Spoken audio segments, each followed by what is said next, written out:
All the thoughts shared in this video is of the author of the book being taught. I have no intention to insult or hurt anybody's feelings. Welcome to Science Classroom, the step to your dream. Welcome dear students. आज हम लोग पढ़ने वाले हैं ancient India का 13th chapter, जो कि है state and varna society in the age of Buddha. कहने का मतलब जब जो बुद्धा का एज है उस एज में एंशिएंट इंडिया का क्या सोसाइटी था, कैसे सोशल ऑर्डर्स थे, इन सब चीज़ को पढ़ेंगे। तो इस चैप्टर में हमारा जो टॉपिक्स होगा वो होगा कि इस एज का मटेरियल लाइफ क्या था, है ना, कैसे किस तरीके से लोग अपना जीवन व्यतीत कर रहे थे, उस टाइम के गांव की इकोनॉमी कैसे थी, गांव कैसे बटे हुए थे, कैसे उनके एडमिनिस्ट्रेशन हो रहे थे। साथ में सिटीज़ के भी एडमिनिस्ट्रेशंस को पढ़ेंगे, ओवरऑल टोटल स्टेट के एडमिनिस्ट्रेटिव सिस्टम को पढ़ेंगे। इसके अलावा आर्मी क्या थी, कैसे रहती थी, कैसे मेंटेन होती थी, और टैक्सेशंस कैसे होते थे, कौन टैक्स देते थे, कौन टैक्स नहीं देते थे, और उनको छूट क्यों मिला हुआ था। इसके अलावा हम लोग देखेंगे बहुत सारे रिपब्लिक्स इस एज में थे, इस एज में बहुत सारे रिपब्लिक्स डेवलप हुए, तो रिपब्लिकन एक्सपेरिमेंट को भी पढ़ेंगे। इसके अलावा सोशल ऑर्डर्स क्या क्या थे, क्या कास्ट सिस्टम्स था, है ना, कितने वर्णास थे और क्या उनका रोल था।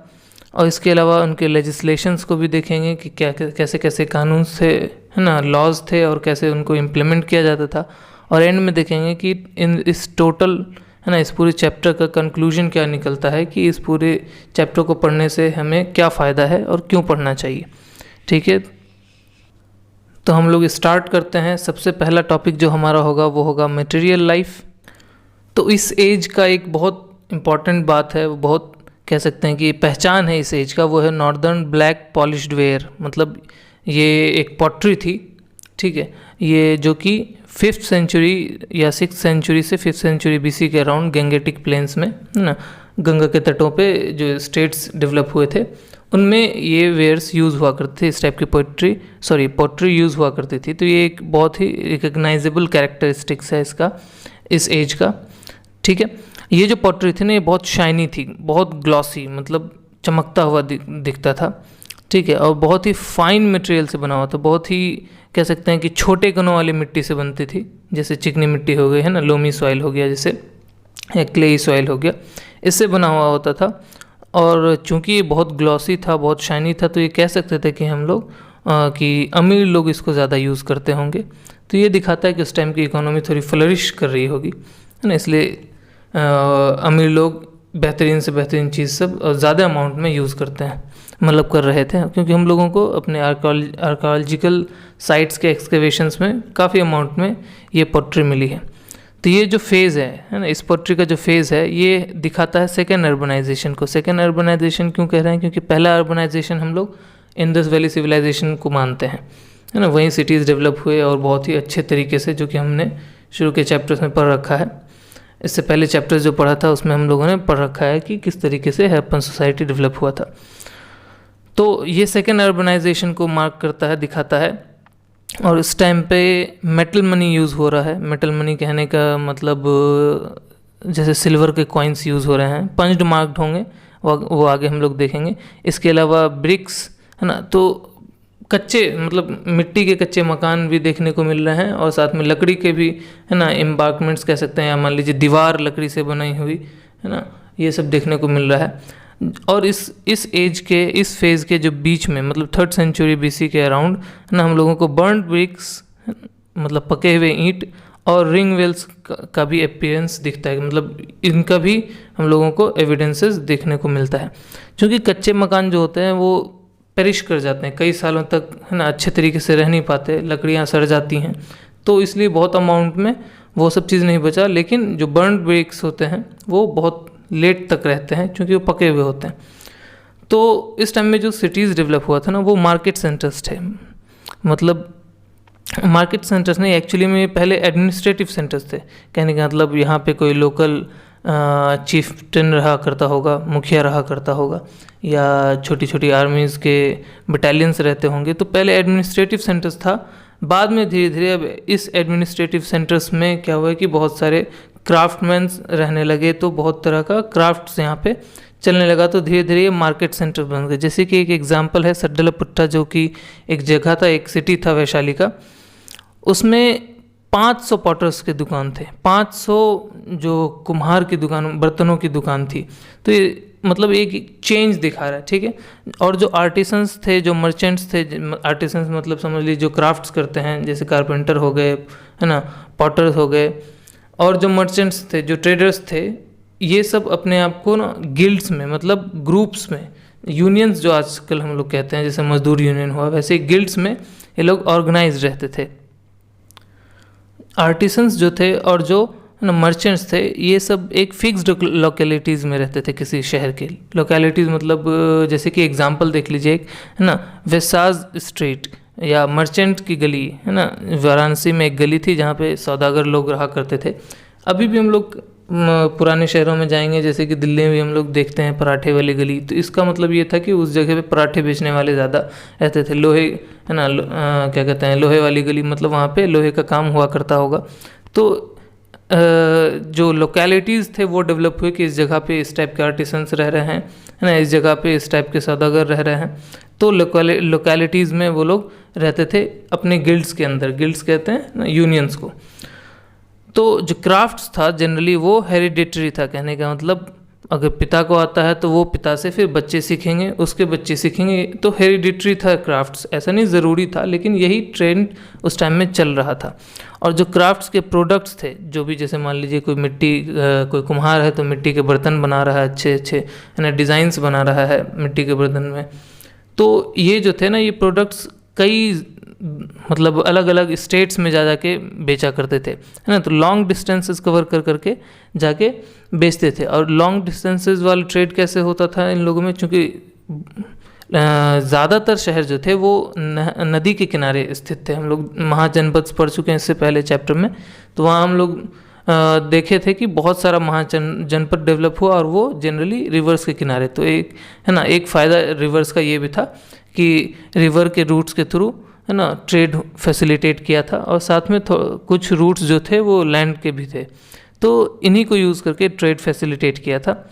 इसके अलावा ट्रेड के फैसिलिटेशन का एक और फ़ायदा था, ट्रेड इसलिए जो बढ़ा, उसका एक और कह सकते हैं कारण था, वो था मेटल मनी। मेटल मनी कहने का मतलब मान लीजिए हम लोग शुरू में देखते हैं बार्टर सिस्टम था। बार्टर सिस्टम कहने का मतलब अगर हमको कोई बर्तन खरीदना था तो हम उसको 2 किलो गेहूँ दिए या ऐसा कुछ मेज़रमेंट के साथ उसको गेहूँ दिए, चावल दिए, उसके बदले वो लिए, ये बार्टर सिस्टम होता है ना। एक्सचेंज समझ लीजिए, एक हाथ देना एक हाथ लेना, कुछ और दीजिए उसके बदले कुछ और लीजिए।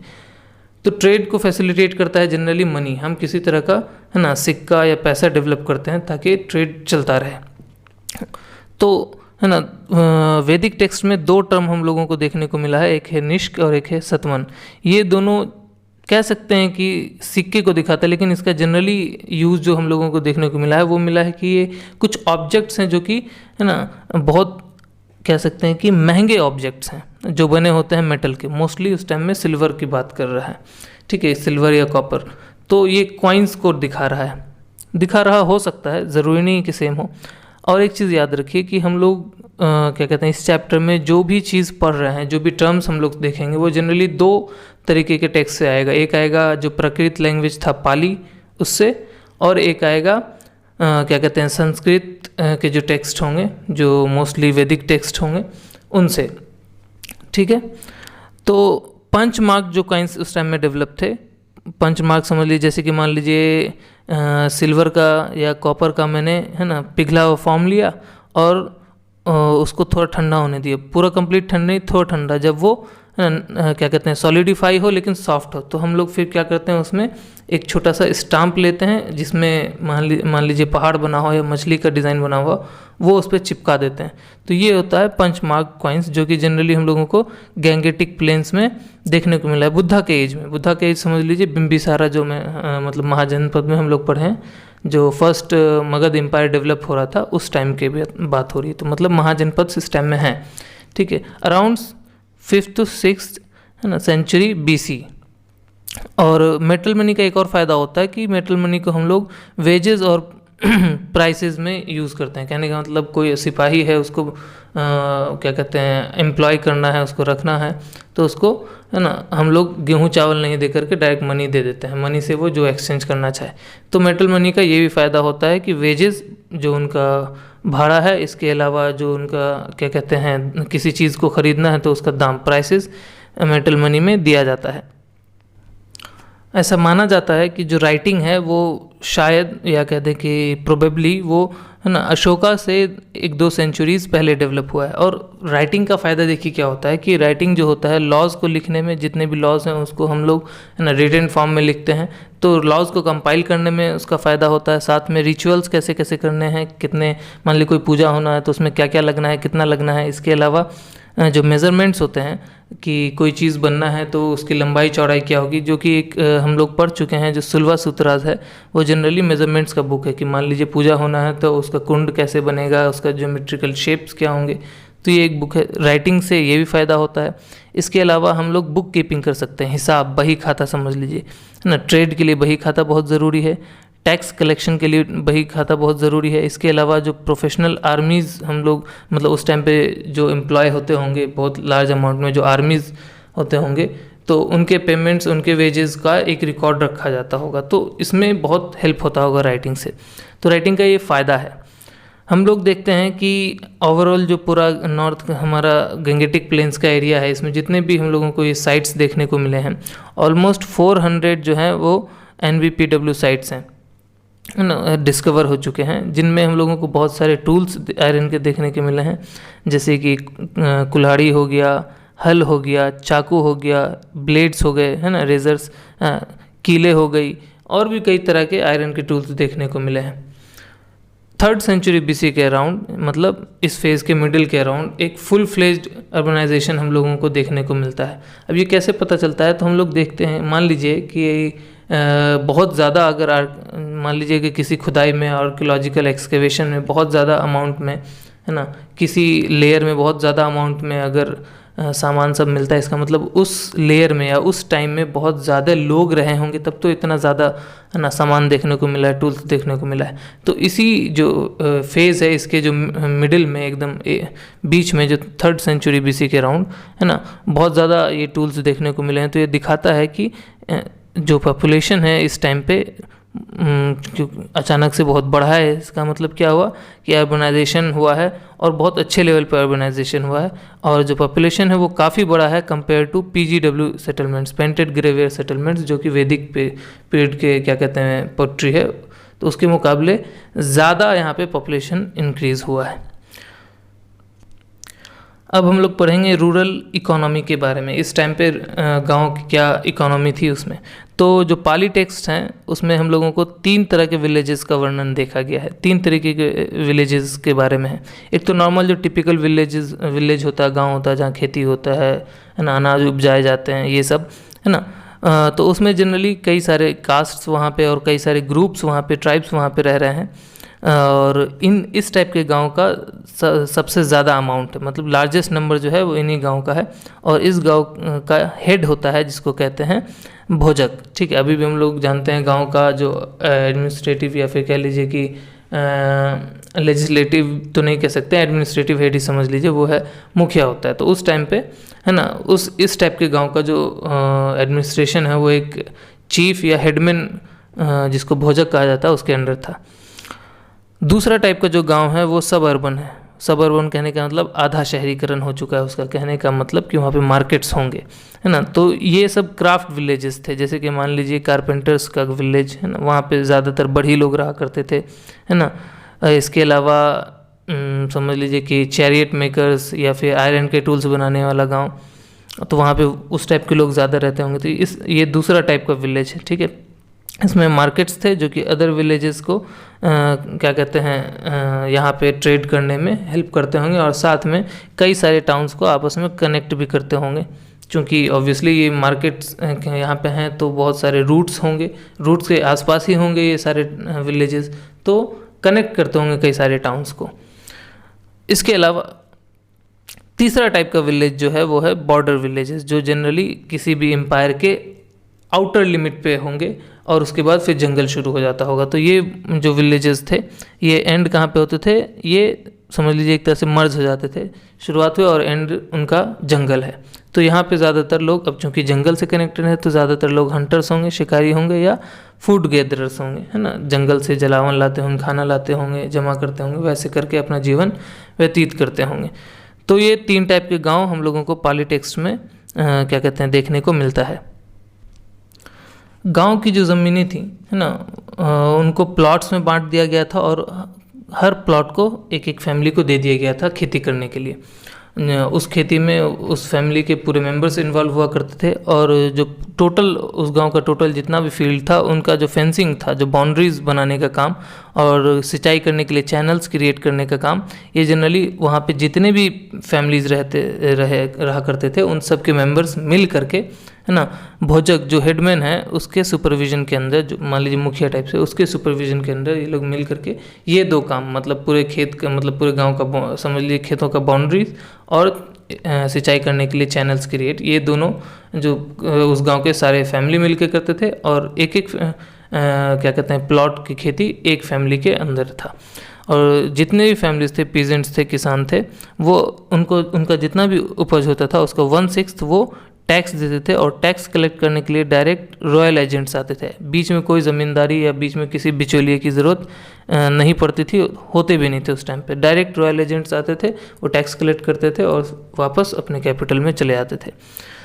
और इन्हीं में से जो बड़ा बड़ा लैंड ग्रांट किया गया होगा, ऑब्वियसली मान लीजिए प्रीस्ट फैमिलीज़ को, क्या कहते हैं पुजारी लोग की फैमिलीज़ को, तो जो अमीर पेजेंट्स थे उनको गृहपति कहा जाता था, है ना, पाली लैंग्वेज में। इस टाइम का जो क्या कहते हैं स्टेपल फूड था, मुख्य कह सकते हैं अनाज जो था वो चावल था, क्योंकि हम लोग देखते हैं कि लार्ज स्केल का पैडी का ट्रांसप्लांटेशन हो रहा है, धान की खेती हो रही है लार्ज स्केल पे, और इसके लिए कई सारे टर्म्स हम लोगों को, है ना, पाली में और संस्कृत के टेक्स्ट में देखने को मिलते हैं। इसके अलावा धान के अलावा वो लोग बार्ली, है ना, बार्ली मतलब कह लीजिए जो बाजरा, है ना, इसके अलावा कई सारे पल्सेस, दाल, है ना, मिलेट्स, कॉटन और शुगर कैन, ये सब भी उपजाया करते थे। इसके अलावा जैसे कि हम लोगों को वाराणसी में एक जगह है राजघाट में बहुत, है ना, स्ट्रॉन्ग आयरन एलिमेंट्स टूल्स देखने को मिले हैं, मतलब बहुत स्ट्रॉन्ग, जो कि ट्रेस होता है जो हमारे क्या कहते हैं इंडिया का जो रिच आयरन डिपॉजिट्स है सिंहभूम, है ना, वहाँ से जो आयरन ओर्स मिलते हैं, बहुत ही क्या कहते हैं ज़्यादा अमाउंट, बहुत ही स्ट्रॉन्ग आयरन वहाँ से निकलता है। तो ये देखने को मिलता है कि इस टाइम पे लोग क्या कहते हैं कि रिच जो डिपॉजिट्स हैं आयरन के, उसके बारे में लोग जानते हैं। वाराणसी में आयरन का सामान मिल रहा है जो कि लाया कहाँ से गया है, किस ओर से निकाला गया है, सिंहभूम के डिपॉजिट से निकाला गया। तो मतलब लोग जान चुके हैं इस टाइम के कि कहाँ कहाँ पे किस टाइप के डिपॉजिट्स हैं, उनसे कैसा लोहा निकलता है, कहाँ से वीक निकलता है, कहाँ से स्ट्रांग निकलता है। अब हम लोग पढ़ेंगे एडमिनिस्ट्रेटिव सिस्टम को। इस टाइम के स्टेट्स के अंदर जो एडमिनिस्ट्रेटिव सिस्टम था, उसको जो सबसे हाईएस्ट सोशल स्टेटस था, ऑफिशियल कह लीजिए कि स्टेटस था, वो था किंग का। किंग सबसे टॉप पे था और उसको, है ना, हर तरीके का प्रोटेक्शन मिलता था, उसके जान माल को भी लेकर के और उसके प्रॉपर्टी को लेकर के भी, है ना। इसके अलावा वो कई सारे ऑफिशियल्स के हेल्प के साथ वो रूल करता था। बहुत सारे ऑफिशियल्स हाई लेवल के थे, बहुत सारे ऑफिशियल्स लो लेवल के थे। ये किसी को जवाबदेह नहीं था। सिर्फ और सिर्फ जो बहुत ही बड़े रिलीजियस लीडर्स हो गए, जो समझ लीजिए बुद्धा के टाइप के जो रिलीजियस लीडर्स थे, उन्हीं के सामने थोड़ा झुकते थे, उन्हीं की बात माना करते थे। उसके अलावा और किसी के प्रति ये जवाबदेह नहीं थे। जो हायर ऑफिशियल्स थे इस टाइम के, उनको महामंत्रा कहा जाता था और कई सारे फंक्शंस करते थे, जैसे कि मान लीजिए मिनिस्टर का फंक्शन, मंत्री, है ना, कमांडर का फंक्शन, सेनानायक, जज का फंक्शन, है ना, जैसे दंड नायक हो गया, चीफ अकाउंटेंट का फंक्शन हो गया, रॉयल हरम का हेड का फंक्शन हो गया। तो कई सारे फंक्शंस ये महामंत्राज निभाते थे। कई सारे स्टेट्स में यही सेम रोल महामंत्राज नहीं, आयुक्त निभाया करते थे। सेम रोल है, बस टर्म अलग है ना। कई स्टेट्स में महामंत्रा है, कई स्टेट्स में आयुक्त कहा जाता है। इस टाइप के 2 ऑफिशियल्स का क्या कहते हैं यहाँ पे डिस्कशन करना चाहेंगे, जिनका रोल एडमिनिस्ट्रेशन में देखिए कैसा है। एक है वर्षकार, है ना। वर्षकार जो हैं वो मगध के थे और इन्होंने क्या किया था, लिच्छवी फैमिली के जो हायर रैंक्स के ऑफिसर्स थे उनके क्या कहते हैं, जनरली वहाँ पे बहुत सारे राजा हुआ करते थे, तो उनके है ना बीच उल्टा सीधा बात है ना, मतलब कूटनीति टाइप का बात, तोड़ने वाला बात फैला दिया था। अब इससे क्या हुआ कि जो लिच्छवीज थे वो कई सारे ट्राइब्स के ग्रुप मिल करके रहा करते थे, और उन्हीं में से एक एक चीफ, तो कई सारे चीफ्स मिलके राज किया करते थे सब मिल करके, और जब टाइम आता था सब क्या कहते हैं अपने ट्राइब से कुछ लोग दिया करते थे आर्मी में और फिर लड़ा करते थे। तो क्या हुआ ना, इन्होंने इनके बीच है ना फूट डाल दिया, और इससे क्या हुआ कि जो अजत शत्रु थे उनको मदद मिला इनको जीतने में, क्योंकि जितने कम लोगों से लड़ना पड़े उतना बढ़िया। तो वर्षकार मगध के थे। वैसे ही एक और ऑफिशियल का नाम है जैसे दीर्घचरायन, जो कि कौशाला के थे। इनका क्या रोल था कि ये कौशाला के किंग को एडमिनिस्ट्रेशन में, मतलब कैसे स्टेट को संभालना है, उसमें मदद किया करते थे। तो ये दो बहुत इंपॉर्टेंट नाम हैं जिनका एडमिनिस्ट्रेशन में रोल था, याद रखिएगा। ऑफिसर्स जो थे और जो मिनिस्टर्स थे वो जनरली जो प्रीस्टली कास्ट से, जैसे ब्राह्मण हो गए है ना, प्रीस्टली कास्ट से चुने जाते थे, रिक्रूट किए जाते थे, ना कि राजा के ही भाई है ना, राजा के ही मान लीजिए कई सारे जो किंग्स से, जो वैदिक टाइम्स में हम लोगों को वैदिक एज में देखने को मिला है कि राजा का ही कोई कजिन है तो वही किसी दूसरे डिपार्टमेंट को संभाल रहा है। यहाँ पे वो चीज़ देखने को नहीं मिला, यहाँ पे वो चीज़ ख़त्म हो चुका है। यहाँ पे अब आ गया है कि जो प्रीस्टली कास्ट हैं उन्हीं में से ज़्यादातर, ऐसा नहीं कि सारे के सारे, ज़्यादातर प्रीस्टली कास्ट के ही मेंबर्स क्या कहते हैं मिनिस्टर्स या ऑफिसर्स बनते थे। इसके अलावा उनको वेजेस भी मिलता था ना, वेजेस से ज़्यादा उनको लैंड ग्रांट्स मिलते थे कि कई सारे गांव दे दिए गए है ना, कि यहाँ से रेवेन्यू आप कलेक्ट कीजिए, वो आपका पेमेंट है। तो ये प्रीस्ट्स को मिलता था और साथ में मर्चेंट्स को भी मिलता था, लेकिन सिर्फ और सिर्फ रेवेन्यू, कोई एडमिनिस्ट्रेटिव अथॉरिटी नहीं थी कि ये गांव आपका हो गया, जो कानून आपने लगाना चाहें लगाएं, ऐसा कुछ नहीं। सिर्फ और सिर्फ रेवेन्यू कलेक्ट करने का है ना अथॉरिटी था उनके पास। जो रूरल एडमिनिस्ट्रेशन था, गांव का एडमिनिस्ट्रेशन, वो जो है हम लोग पढ़ चुके हैं, जो भोजका है उसके अंदर होता था। जनरली जो ये थे ये लीडर्स थे ट्राइबल रेजिमेंट्स के है ना, इनको अथॉरिटी था, क्या कहते हैं ये एडमिनिस्टर करते थे किसी किसी गांव को। इनको ग्रामीणी भी कहा गया है, ग्रामिका भी कहा गया है, ग्राम भोज का भी कहा गया है, पहले मैंने भोज का भी एक टर्म बताया है। तो ये कई सारे टर्म्स हैं, सेम है ना पोस्ट के लिए जाने जाते हैं। ग्रामीणी अभी भी श्रीलंका में गांव के हेड को ग्रामीणी कहते हैं, इसको याद रखिए, ग्रामीणी। ठीक है, तो 4 टर्म, ग्रामीणी, ग्रामिका, ग्राम भोज का और भोज का, विलेज के हेडमैन को कहा जाता है। एक हम लोगों को एग्जाम्पल देखने को मिला है कि बिम्बिसारा जो थे उन्होंने अपने असेंबली में 86,000 ग्रामिका को बुलाया था बातचीत करने के लिए, एडमिनिस्ट्रेशन को स्मूथ करने के लिए। तो समझिए कि बिम्बिसारा का एम्पायर कितना बड़ा था। 86,000 ग्रामिका मतलब 86,000 से ज़्यादा गांव है ना, क्या कहते हैं उनके एम्पायर के अंदर था। अब हम लोग नेक्स्ट टॉपिक पढ़ेंगे, वह है आर्मी और टैक्सेशन। अब एक चीज़ याद रखिए, किसी भी स्टेट के पावर का लिमिट हम लोग, या किसी भी स्टेट का लिमिट हम लोग देख सकते हैं, मतलब उसका पावर कितना था, उसका अथॉरिटी कितना था, ये देख सकते हैं कि उसके पास कितनी बड़ी फौज थी, है ना। तो एक लार्ज प्रोफेशनल क्या कहते हैं जो आर्मी है, वही एक स्टेट के पावर को डिटरमाइन करता है ना, या दिखाता है कि अगर इनके क्या कहते हैं फौज में बढ़ोतरी हुआ, इसका मतलब ये एम्पायर भी बढ़ा है, क्योंकि इसका इकोनॉमिक कंडीशंस भी बढ़ा होगा।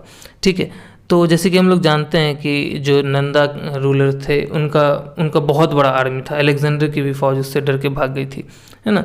20,000 कैवलरी के अराउंड था, 2 लाख के अराउंड इन्फेंट्री था, 2,000 चैरियट्स थे, वो भी 4-4 घोड़े वाले रथ थे, है ना। ऑलमोस्ट 6,000 है ना, 6,000 के अराउंड है ना वॉर एलिफेंट्स था। तो इतना बड़ा आर्मी था, इसका मतलब। और ये कहा भी जाता है कि जो नंदा डायनेस्टी के अंदर जो एम्पायर था, नंदा एम्पायर जो था, वो बहुत रिच था, इसलिए इतना बड़ा आर्मी उनके पास था। तो इस टाइम पे क्या हुआ ना, ये क्या कहते हैं, इस टाइम पे हॉर्स चैरियट्स बहुत धीरे धीरे अपना इंपॉर्टेंस खोते जा रहे थे दोनों रीजन में, नॉर्थ वेस्ट के भी रीजन में और नॉर्थ ईस्ट के भी रीजन में इंपॉर्टेंस खोते जा रहे थे। इस टाइम पे सबसे ज़्यादा इंपॉर्टेंट था वॉर एलिफेंट्स। हम लोग देखते हैं कि मगध के अंदर वॉर एलिफेंट्स था, इसीलिए मगध सबसे ज़्यादा सक्सेसफुल एम्पायर बना और सब बाकी सब पे राज कर लिया, क्योंकि इनके पास बहुत बड़े अमाउंट में वॉर एलिफेंट्स थे। इसके अलावा पीजेंट्स अपने प्रोड्यूस का 1/6 टैक्स देते थे, लेकिन जो वॉरियर्स थे, मतलब क्षत्रिय क्लैन और जो प्रीस्ट थे, जो ब्राह्मण क्लैन था, इन दोनों को टैक्स से आज़ादी थी। ये लोग टैक्स नहीं देते थे, सिर्फ और सिर्फ पेजेंट्स को ही टैक्स भरना पड़ता था। उन्हीं के ऊपर पूरा लोड पड़ चुका था, जो कि जनरली बिजनेसमैन थे, वैश्यास थे या गृहपतिज थे, है ना, जो खेती बाड़ी करके अपना घर चलाते थे। वैदिक टाइम पे एक प्रथा था बलि, जो कि क्या था, वो एक वॉलंटरी पेमेंट था। आप अपनी इच्छा अनुसार, है ना, जो आपके क्या कहते हैं, जो चीफ हैं, जो भी क्या कहते हैं उस ट्राइब का हेड है, मुखिया है, उसको आप अपनी इच्छा अनुसार भेंट देते थे, ऑफर करते थे। ये वैदिक टाइम की बात थी। अब क्या हुआ ना कि इस एज में, मतलब बुद्धा के एज में, अब ये कंपलसरी पेमेंट हो गई कि आपको देना ही देना है ना। और क्या कहते हैं, इसके लिए ऑफिसर भी, जो ऑफिशियल्स थे, रॉयल ऑफिशियल्स, वो भी अपॉइंट किए गए, जिनको बलि सधक कहा गया। ये आते थे और इसको कलेक्ट करके जाते थे। तो जो कंपलसरी था, जो क्या कहते हैं वॉलंटरी था, मतलब अपने इच्छा अनुसार देते थे, वो अब कंपलसरी हो गया। तो पीजेंट्स को टैक्स कितना देना पड़ता था, 1/6, अपना जितना भी उनका उपज हुआ उसका 6वां हिस्सा देना पड़ता था टैक्स में। इसके अलावा जो ट्रेडर्स थे, जो भी क्या कहते हैं अपना सामान एक जगह से दूसरी जगह बेचते थे, उनसे भी टोल्स कह लीजिए या कस्टम ड्यूटी कह लीजिए, वो वसूला जाता था। और उसके लिए क्या कहते हैं ऑफिसर्स थे, जिनको शौल्किका कहा जाता था या फिर शुल्क अध्यक्ष कहा जाता था। ठीक है, इतना ही नहीं है, बल्कि जो पीजेंट्स थे, जो फार्मर्स थे, जो मजदूर थे, उनको क्या कहते हैं फोर्स्ड लेबर भी करना पड़ता था, ज़बरदस्ती फ्री में, है ना, क्या कहते हैं रॉयल काम से कह लीजिए कि मान लीजिए राजा का कोई कहीं पे मान लीजिए कि महल बनना है। अब उस महल में जो लेबर लगेंगे, है ना, उसमें ज़बरदस्ती इन मज़दूरों को काम करना पड़ता था। तो टैक्स भी दो और साथ में फोर्स्ड लेबर भी करो। इसके अलावा जो आर्टिसंस थे, मान लीजिए कि कोई बढ़ई है या मेसन है, जो ईंटा बनाता है, ईंटा जोड़ता है, ये सब काम तो करते थे, लेकिन इनको महीना में एक दिन, है ना, किंग के लिए, उसके मतलब राजा के लिए काम करना पड़ता था फ्री में। ठीक है, तो ये हुआ आर्टिसन का। लेकिन पीजेंट्स की हालत और बुरी थी। किंग्स जो थे, उन्होंने किसी भी तरह की सभा को, असेंबलीज को, है ना, या समिति को एकदम डिस्कार्ड कर दिया था, ख़त्म कर दिया था कि कोई वैल्यू नहीं इसका, है ना, ख़त्म कर दिया था। अब उसके जगह पे क्या हुआ कि छोटे छोटे, है ना, कास्ट के ग्रुप्स, है ना, वर्णा और कास्ट ग्रुप्स क्या कहते हैं इसका जगह ले लिए थे, जो थोड़ा बहुत मशवरा राजा को दिया करते थे, लेकिन बहुत इन्फ्लुएंशियल नहीं थे। लेकिन सिर्फ और सिर्फ सोशल मैटर्स पे ये दिया करते थे। कहने का मतलब कैसे लॉ होना चाहिए, कैसे शादी होनी चाहिए, कैसे पूजा पाठ होना चाहिए, इन सब मुद्दे पे देते थे, ना कि एडमिनिस्ट्रेशन पे कि कैसे इस राज को चलाया जाए, है ना। जबकि सभा समिति हम लोग देखते हैं कि ये जो असेंबलीज थे, है ना, ये शुरू के टाइम में क्या कहते हैं जो वैदिक एज है उसमें मेजर रोल निभाते थे। इन्हीं के अंदर जो फैसला होता था वही सारा चीज़ क्या कहते हैं एडमिनिस्ट्रेशन में लगता था। लेकिन यहाँ पे क्या हो गया, राजा वन एंड ओनली हो गया, सभा और समिति और इसके अलावा जितने भी असेंबलीज है सबको ख़त्म कर दिया। इसके जगह पे छोटा बहुत, है ना, जो हायर कास्ट के ग्रुप्स हैं वो ले लिए और सिर्फ सोशल मैटर्स पे ही क्या कहते हैं वो अपनी बातें राजा को कहते थे और मनवाया करते थे। इसके अलावा कई स्टेट्स में, है ना, छोटे छोटे असेंबलीज बने जिनको परिषद कहा गया। यही इन्हीं क्या कहते हैं कास्ट का, जो कि सिर्फ और सिर्फ, है ना, ब्राह्मणों से ही भरा हुआ था। सिर्फ और सिर्फ ब्राह्मण ही इन परिषद में क्या कहते हैं अलाउड थे और वही थोड़ा बहुत क्या कहते हैं किंग को इन्फ्लुएंस किया करते थे। लेकिन अब एक चीज़ याद रखिए, ये जितने भी असेंबलीज बने हैं सभा और समिति के अलावा, ये सिर्फ और सिर्फ छोटे छोटे रिपब्लिक्स में क्या कहते हैं फ्लरिश कर सकते थे। जो छोटे रिपब्लिक्स हैं जिनके पास बहुत बड़ा मिलिट्री नहीं है, वहीं ये असेंबलीज जो है वो फ्लरिश कर रहे थे। मोनार्कीज़ में बिल्कुल भी नहीं, क्योंकि वहाँ राजा अपनी मनमानी कर रहा था। ठीक है, अब हम लोग पढ़ेंगे रिपब्लिकन एक्सपेरिमेंट। कहने का मतलब उस टाइम पे कई सारे रिपब्लिक्स डेवलप है, तो एक्चुअली में रिपब्लिक्स के क्या कैरेक्टरिस्टिक्स हैं और एक रिपब्लिक और एक मोनार्की में क्या क्या डिफरेंसेस होते हैं, उसको इस टॉपिक के अंदर पढ़ेंगे। तो रिपब्लिक जो था वो ज़्यादातर जो है वो या तो इंडस बेसिन के रीजन में था या फिर क्या कहते हैं हिमालय के फुट हिल्स पे, उत्तर प्रदेश मतलब उत्तरांचल वाला रीजन सब, हिमाचल वाला रीजन सब यहाँ पे था, या बिहार में, है ना, क्या कहते हैं गैंगेटिक प्लेन्स में ही कुछ रिपब्लिक्स इस्टेब्लिश थे। तो अब देखिए कि रिपब्लिक्स में क्या होता है कि सारा का सारा जो पावर होता है वो एक आदमी के हाथ में नहीं बल्कि ओलिगार्कीज़ के अंदर होता है। ओलिगार्क्स कहते हैं किसी भी क्या कहते हैं समाज में पावरफुल ग्रुप्स को, जैसे कि अभी आप लोग देख रहे होंगे रशिया वर्सेस यूक्रेन, उसमें रशियन ओलिगार्क्स के ऊपर जो वेस्ट है, जो अमेरिका है, फ्रांस है, जर्मनी, ये सब है ना, बहुत तगड़ा सैंक्शन लगा रहा है। ओलिगार्क्स बहुत बड़े बड़े बिजनेसमैन हैं जो कि रशिया के क्या कहते हैं एडमिनिस्ट्रेशन को इन्फ्लुएंस करते हैं। तो यहाँ भी क्या है कि रिपब्लिक्स में जो कई सारे ट्राइब्स के जो मुखिया लोग थे वो ज़्यादा पावरफुल थे, है ना, तो उन्हीं को ओलिगार्कीज कहा जाता है। तो जो ट्राइबल ओलिगार्कीज थे उन्हीं के हाथ में पावर था, ना कि एक आदमी के हाथ में पावर था। जैसे कि शाक्या और लिच्छवी, है ना, दो रिपब्लिक की बात करेंगे। इन दोनों जगह पे जो रूलिंग क्लास था वो हमेशा एक ही क्लैन, एक ही ट्राइब के मतलब लोग थे और एक ही वर्णा से ही बिलोंग करते थे। और कई सारे क्या कहते हैं इनमें पद था, जैसे कि मान लीजिए राजा, उपराजा जिसको वाइस किंग कहते हैं, सेनापति जो कि कमांडर था, है ना, छोटे छोटे आर्मी का, इसके अलावा भंडगारी का जो कि ट्रेजरर था। तो कई सारे पद भी थे इसमें। और हम लोग यहाँ पे ये भी पढ़े हैं कि जो लिच्छवी और शाक्याज क्लैन थे, रिपब्लिक्स थे, इनमें 7 कोर्ट्स थे हायरार्किकल ऑर्डर में एक केस को सुनने के लिए। अब देखिए क्या है ना कि हिस्ट्री में जब भी कोई चीज़ बहुत ज़्यादा अच्छा लग रहा हो, आइडियल सिचुएशन की, बाप रे, उस टाइम पे तो किसी भी तरह का मारकाट नहीं था, चोरी चकारी नहीं था, एकदम आइडियल एम्पायर था, इस राजा ने सब चीज़ बढ़िया रख कर रखा था, दिस दैट, समझ लीजिए कि वो झूठा है। क्योंकि अभी भी हम लोग देखते हैं कि जो हमारा क्या कहते हैं इतना बड़ा कंट्री है इंडिया, इसके अंदर हम लोगों को 3 है ना टियर ही देखने को मिलता है कोर्ट्स में। एक सुप्रीम कोर्ट, है ना, सबसे पहले आप लोग डिस्ट्रिक्ट कोर्ट में डालते हैं अपील, वहाँ अगर केस से आप संतुष्ट नहीं हुए हैं तो आप फिर हाई कोर्ट में डालते हैं, फिर हाई कोर्ट से सुप्रीम कोर्ट में चैलेंज करते हैं। तो ये 3 टियर ही है। लेकिन यहाँ कह रहा है कि इतने छोटे छोटे क्या कहते हैं रिपब्लिक्स में, जैसे लिच्छवीज का हो गया, शाक्याज का हो गया, यहाँ पे 7 टियर, है ना, क्या कहते हैं कोर्ट्स थे, मतलब आपके प्ली को सुनने के लिए। तो कुछ ज़्यादा ही, है ना, कह सकते हैं कि हवाबाजी हो गया, इसलिए इस पर दिमाग नहीं लगाने का। लेकिन ये क्या कहते हैं टेक्स्ट में लिखा है, और टेक्स्ट में लिखने वाले जो होते हैं क्या कहते हैं कि एग्जैजरेट भी कर सकते हैं। अभी चूंकि हमारे पास फ़ोटोज़ और वीडियो का एविडेंस रहता है तो हम लोग ज़्यादा झूठ नहीं लिख सकते। उस टाइम पे क्या था, जो लिख दिया वही है, उसको सही करने वाला तो कोई है नहीं अभी, तो उसी में। लेकिन हम लोग अपने रीजनिंग से, अपने दिमाग से झूठी चीज़ों को पहचान के इग्नोर करते हैं। तो ये एक ऐसे ही फॉल्स पॉइंट है, लेकिन चूँकि लिखा हुआ है तो उसको जानना ज़रूरी है, और क्यों झूठा है इसको भी जानना ज़रूरी है।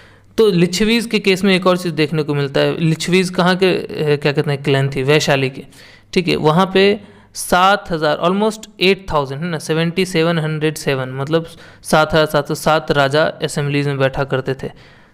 समझ रहे हैं, 7,707 राजा, एक राजा नहीं था, इतने ट्राइब्स थे और उन ट्राइब्स के चीफ थे ये, है ना, वो बैठा करते थे असेंबलीज में, और ब्राह्मण्स का इनमें कोई रोल नहीं था। ठीक है, ये देखिएगा, आगे हम लोग डिफेंस में भी इस चीज़ को पढ़ेंगे। अब हम लोग 2 और रिपब्लिक की बात करेंगे, जैसे कि रिपब्लिक है मालवा का और शूद्रक का। ये दोनों जो है, इन दोनों रिपब्लिक में जो क्षत्रिय कास्ट था और जो ब्राह्मण कास्ट था, इन दोनों को सिटीजनशिप, नागरिकता मिली थी। लेकिन स्लेव्स जो थे, नौकर जो थे और जो मजदूर थे, उन लोगों को नागरिकता नहीं मिली थी। ठीक है, ये भी देखिए थोड़ा अलग कहानी है। यहाँ पे अपर क्लैंस को दिया गया है, लोअर लोगों को सिटीजनशिप नहीं दिया गया है। जबकि हम लोग लिच्छवी में देख रहे हैं कि क्षत्र क्लैन क्या कहते हैं बहुत ज़्यादा पावरफुल है, लेकिन जो प्रीस्ट क्लैन है, ब्राह्मण जो कास्ट है, उसका कोई रोल नहीं है।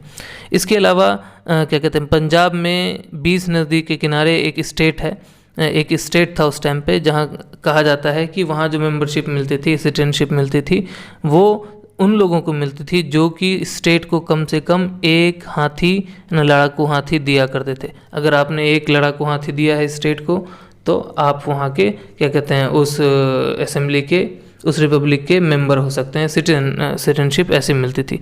एक तरह समझ लीजिए कि ये जो इंदस बेसिन है, वहाँ का एक टिपिकल ओलिगार्की का फॉर्म है। मतलब अगर आपने स्टेट को किसी भी तरह का मिलिट्री असिस्टेंस दिया है तो आप उस स्टेट के मेंबर हैं। ये इंदस बेसिन के अराउंड जितने भी क्या कहते हैं स्टेट्स थे, उनके अंदर का यही एडमिनिस्ट्रेटिव पॉलिसी देखने को मिल रहा था रिपब्लिक्स में। अब हम लोग पढ़ेंगे रिपब्लिक्स और मोनार्की के बीच डिफरेंसेस को। सबसे पहला डिफरेंस याद रखिएगा कि मोनार्की में किंग ही होता है सारे रेवेन्यू का कलेक्टर, मतलब सारा जितना भी टैक्स मिले आएगा वो सब एक ही राजा के कोष में जाएगा, जबकि रिपब्लिक्स में ऐसा नहीं था। रिपब्लिक्स में कई सारे ट्राइबल ओलिगार्कीज थे, है ना, जो जिनको ये मिलता था। अब जैसे वैशाली में देख लिए 7,707 राजा थे, तो एक के पास नहीं सारा रेवेन्यू जाता था टैक्स का, तो इतने लोगों में, इतने चीफ्स में बटा करता था। इसके अलावा मोनार्की में हमेशा किंग के पास ही क्या कहते हैं एक रेगुलर स्टैंडिंग आर्मी होगी, है ना, सिर्फ और सिर्फ किंग के पास, बाकी और किसी को, है ना, आर्मी रखने का अलाउड नहीं था।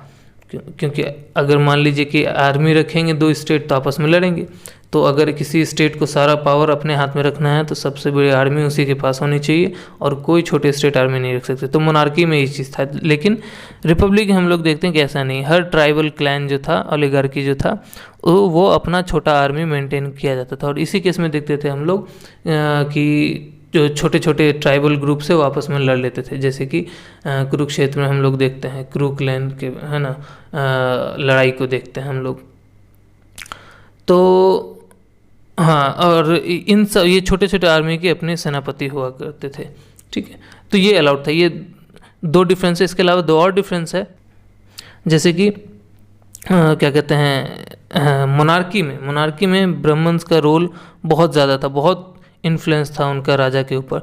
लेकिन और रिपब्लिक्स में बहुत बड़ा रोल नहीं था। रिपब्लिक्स में चूंकि ट्राइबल ग्रुप्स थे तो कोई जगह नहीं थी उनकी, लेकिन मोनार्की में एक ही राजा था तो उसको प्रीस्टली क्लैंस की बात सुननी पड़ती थी। रिपब्लिक जो है वो कई सारे ओलिगार्किक असेंबलीज का फैसला सुनते थे, उसके हिसाब काम करते थे, जबकि मोनार्की के अंदर लीडरशिप सिर्फ एक आदमी की होती थी और वो जैसा चाहे वैसा कर सकता था। तो ये 4 डिफरेंसेस थे, है ना, मोनार्की और क्या कहते हैं रिपब्लिक्स के बीच के। इन चारों डिफरेंसेस को याद रखिएगा। अब हम लोग पढ़ेंगे सोशल ऑर्डर्स और लेजिस्लेशन। तो ये बहुत इंपॉर्टेंट है, क्योंकि हम लोग देखते हैं कि जो इंडिया का जो लीगल और जुडिशियल सिस्टम है यहीं से स्टार्ट हुआ है। ओरिजिनेट जो है वो यहीं से किया है, ओरिजिन हमारे लीगल और जुडिशियल सिस्टम का यहीं से है। तो ये बहुत इम्पॉर्टेंट है, ठीक है। तो शुरू में क्या देखा जाता है कि जो ट्राइबल लॉ है ना, जो क्या कहते हैं किसी भी ग्रुप में अगर किसी इंसान ने गलत किया या सही किया, उसको क्या कहते हैं जो चेक किया जाता था, उस पर जो ट्रायल हुआ करता था वो ट्राइबल लॉ के हिसाब से हुआ करता था। और ट्राइबल लॉ के अंदर किसी भी कास्ट या किसी भी वर्ण के हिसाब से डिस्टिंक्शन नहीं होता था। लेकिन अब क्या हुआ कि जब लॉ बुक्स बन गए, है ना, धर्म सूत्र बन गए, इसके अकॉर्डिंग क्या हुआ कि इन्होंने क्या कहते हैं पूरे के पूरे ग्रुप को 4 वर्ण में बांट दिया, है ना। और जितने भी सिविल लॉज थे और क्रिमिनल लॉज थे वो अब बेस्ड हो गए किस पे, वर्ण डिवीजन पे।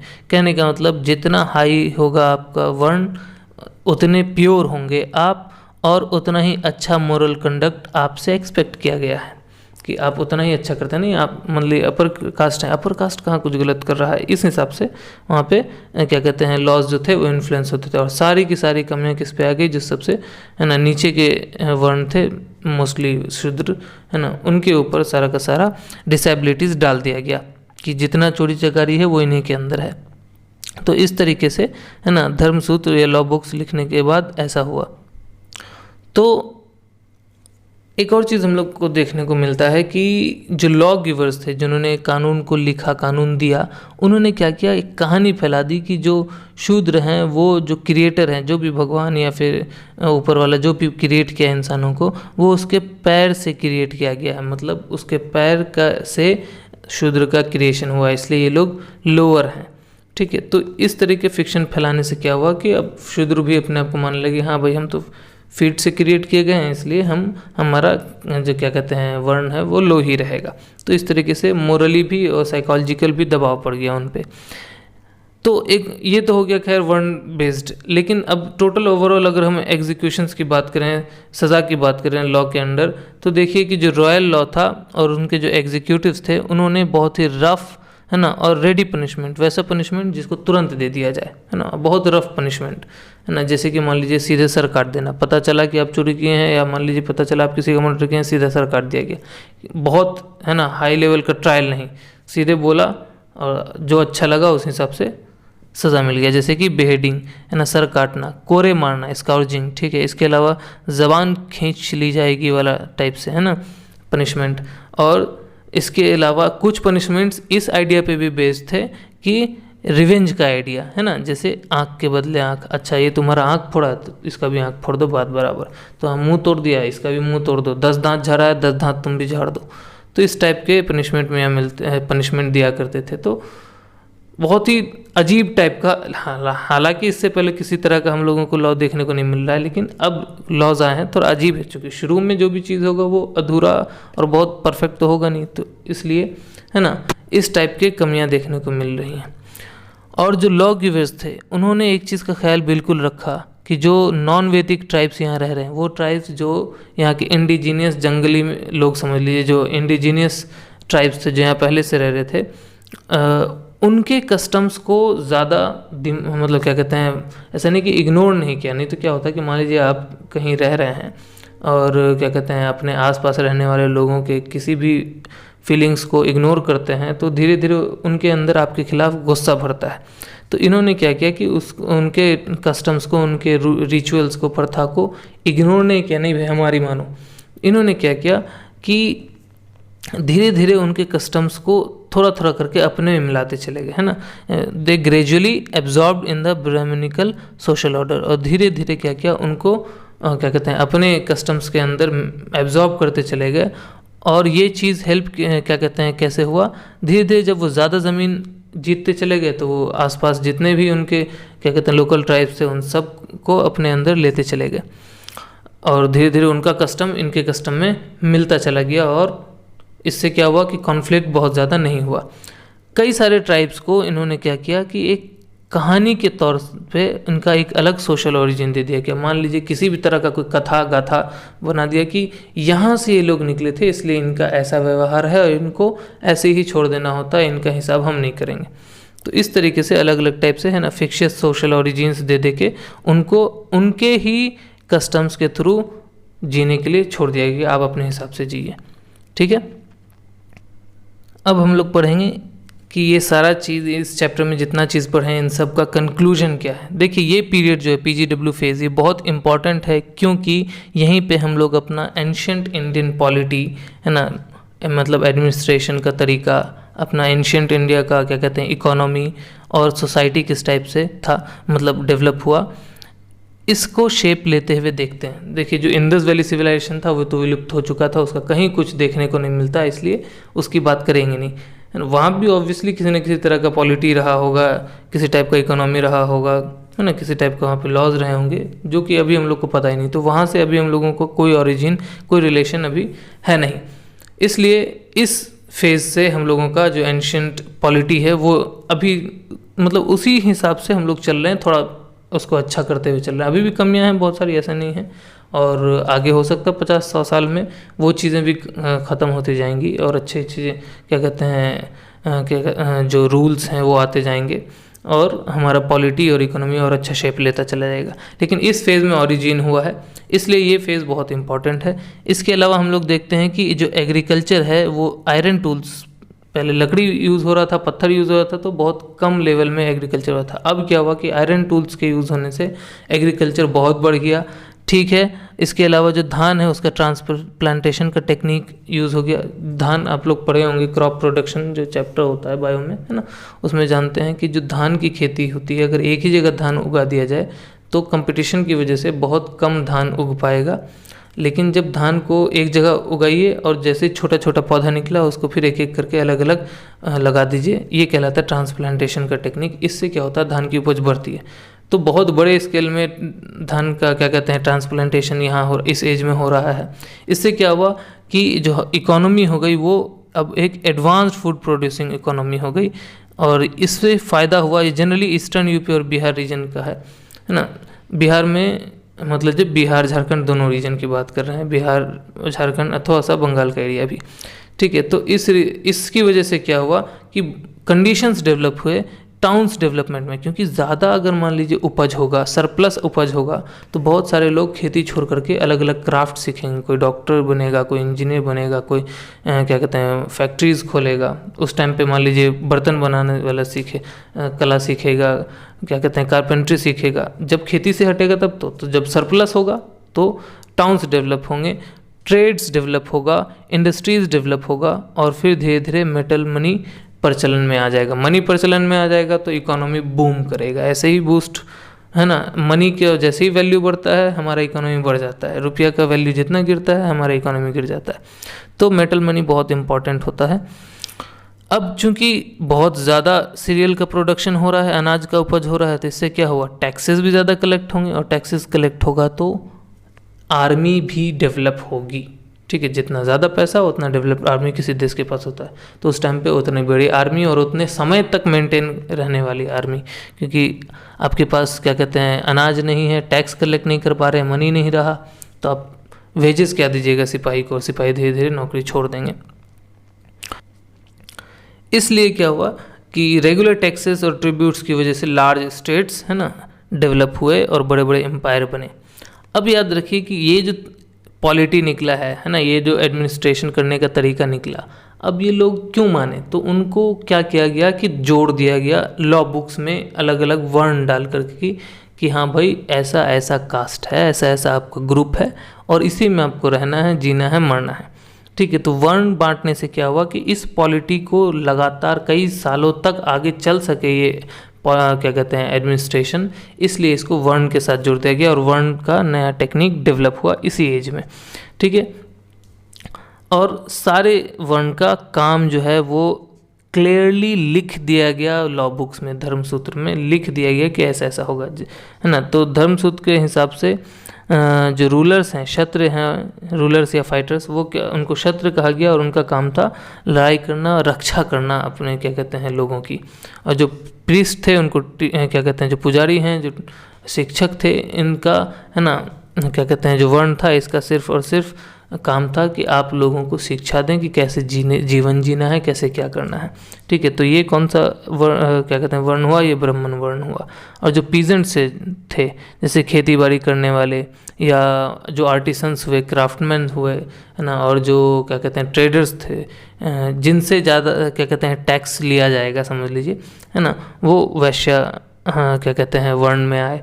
और जो सबसे आखिरी हैं, जिनका अपने ऊपर कोई हक नहीं, बल्कि उनका काम ही है बाकी सारे वर्ण को सर्व करना, है ना, क्या कहते हैं लेबरर के फॉर्म में, सर्वेंट के फॉर्म में, नौकर के फॉर्म में, या खरीदे हुए स्लेव्स के फॉर्म में, है ना, उनका सबसे आखिरी वर्ण शूद्र बना। तो इस हिसाब से ये पॉलिटी डेवलप हुआ, इसलिए ये चैप्टर इन सब हिसाब से बहुत इम्पॉर्टेंट है, और इसमें हम लोग जो जो चीज़ पढ़े हैं उन सबको याद रखिएगा। आई होप कि ये चैप्टर आपको बहुत अच्छे से समझ में आया हो।